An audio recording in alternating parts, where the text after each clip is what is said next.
One of the major divisive factors in America today is the growing inequality of the distribution of wealth.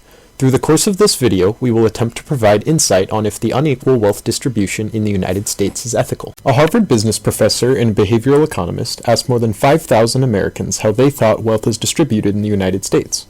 What he found is that the amount of wealth owned by the top 20% of wealth owners was 20% higher than what people expected and almost 50% higher than what people would want.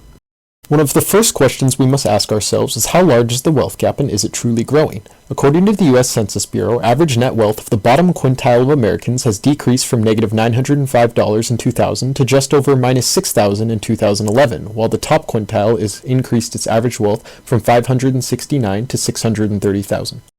And it's not just the bottom of the ladder who is losing out in terms of wealth. Every other quintile other than the top has seen a reduction in total wealth. This creates the divisive tension between quintiles as the lower wealth owners feel as if the top is taking more than their share. While looking at wealth has a place, an arguably greater factor in the ethicality of wealth distribution is income. Wealth shows who currently has money, but income shows the direction of wealth in the future.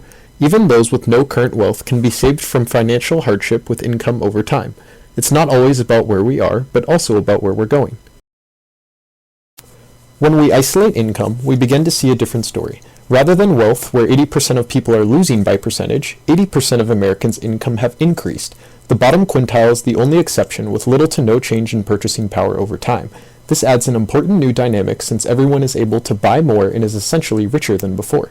But how should a Christian view the data? Proverbs 14:31 says, "Whoever oppresses a poor man insults his maker, but he who is generous to the needy honors him."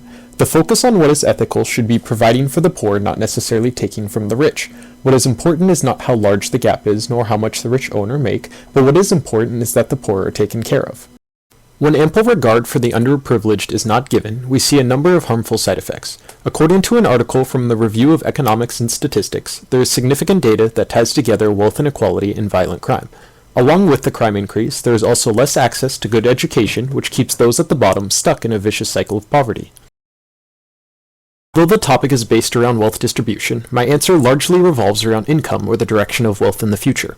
Although a utilitarian may say ethical because the vast majority of people are making more year to year, as a Christian I must take a degree of deontological aspects and say that the gap is not ethical because the ones who are failing to rise up are those we should be caring for the most. So what should we do? Well, the answer is not simple. It's important to note that simply dragging those from the top closer to the bottom isn't the answer. A better option likely lies in education, not only so the poor can make more, but more importantly learn how to properly manage the money they do have and gain wealth in the future regardless of where they are today. Created using Powtoon.